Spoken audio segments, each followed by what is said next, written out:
Staff, non teaching staff, అలాగే ఇక్కడ ఉన్నటువంటి అన్ని వసతుల పైన ఇవాళ నేను రావడం జరిగింది. ఈ విషయాలన్నీ తెలుసుకోవడానికి. తెలంగాణ రాష్ట్రంలో వ్యవసాయ పరిశోధన అంశంలో వ్యవసాయ విశ్వవిద్యాలయం వీసీ గారు, అలాగే ఇక్కడ ఉన్నటువంటి అధికారులు చాలా గొప్పగా ముందుకెళ్తూ ఉన్నారు.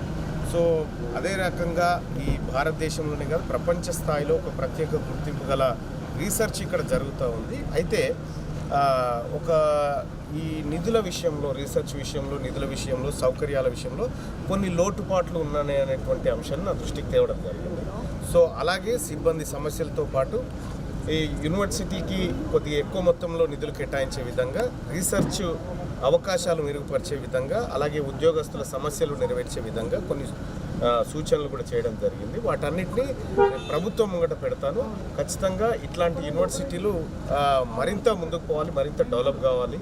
సో ఇక్కడ ఇది రాజకీయాలకు సంబంధించినటువంటి అంశం కాదు. ఇది కంప్లీట్గా తెలంగాణ రాష్ట్రంలో రైతులు, వ్యవసాయము, వ్యవసాయ పరిశోధన అనేటువంటి అంశాల గురించి మేము స్వయంగా, మరి ముఖ్యంగా ఇటీవల నేను తెలంగాణ రాజ్యాధికార పార్టీ పెట్టినటువంటి నేపథ్యంలో రైతుల సమస్యలు, వారి సమస్యలు తెలుసుకోవడం నా బాధ్యతగా వచ్చి అధికారుల నుంచి సూచనలు, సలహాలు వాటన్నిటిని కూడా స్వీకరించడం జరిగింది. సో చాలా మంచి కార్యక్రమం జరిగింది. ఇక్కడ సహకరించినటువంటి అందరి అధికారులకు, ముఖ్యంగా మా నాయక్ సాబ్కి, మా ఉమారెడ్డి గారికి, వాళ్ళందరికీ, సిబ్బంది కూడా ధన్యవాదాలు తెలియజేస్తా ఉన్నా. సో వ్యవసాయ రంగం పైన కొంత క్లారిటీ వచ్చింది. దాన్ని మరింత మెరుగుపరుచుకొని ఈ ప్రజలకు మంచి, రైతాంగానికి మంచి జరిగేటువంటి విధంగా తోడ్పాటును అందిస్తాం.